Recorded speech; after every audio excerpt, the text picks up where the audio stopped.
It's 30 years since Ayrton Senna won his record-breaking sixth and final Monaco Grand Prix. If the great five-time winner Graham Hill was known as Mr. Monaco, surely Ayrton must be the maestro of Monaco.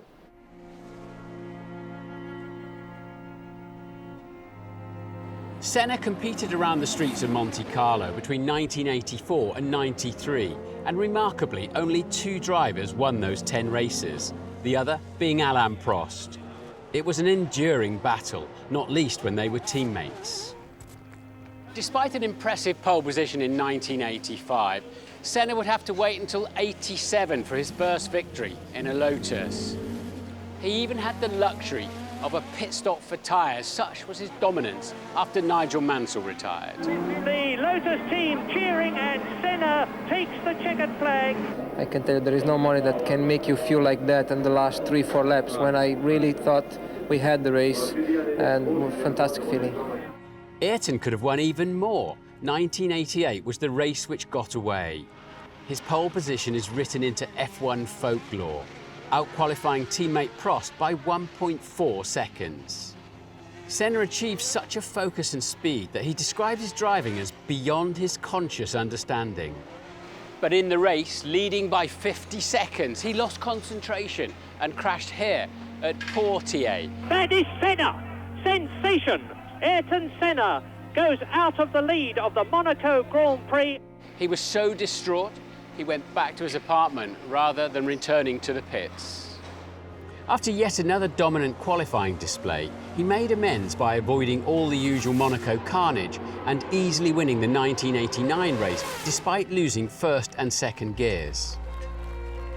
1990 would see his fourth pole position around the unyielding streets, along with his third outright victory. It was a measured drive, while many had problems behind him. Incredibly, he was now into a run where he would win 5 straight Monaco races. His win in 1991, yet again from pole position, nearly turned to disaster when on lap 9, he narrowly missed a marshal here at Saint-Devote corner. He regained composure to secure a comfortable victory over Nigel Mansell. In 1992, Senna was perhaps fortunate in that Nigel Mansell in the Williams had been dominating until a loose wheel forced him into the pits. And look, this is absolutely sensational. Nigel Mansell in the pits. He must have lost the lead to Senna. But Senna alone had stayed close enough to benefit and somehow kept the recovering Mansell behind him in a thrilling duel to the finish. Mansell closes, but it's too late. Ayrton would win again in 1993 from third on the grid, and after Alain Prost was given a jump start penalty and Michael Schumacher had an engine failure, he would win his final Monaco Grand Prix by 52 seconds. 6 times a winner here. He has eclipsed his own record, which he shared with Graham Hill.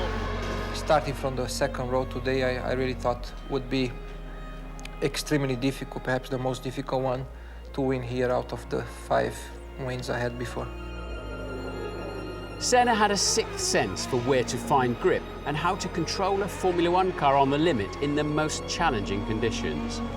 His speed and determination were the perfect combination on a track which demands extreme control and concentration. Surprisingly, he's the only Brazilian driver to have won in Monaco. He used his God-given talent to perfection on a track I've often described as the Everest of Formula One. It was a desperately sad moment following his death in Imola in 1994, when the drivers held a minute's silence down on the grid. This is a track that he made his own, and we can only guess how many more races he could have won here.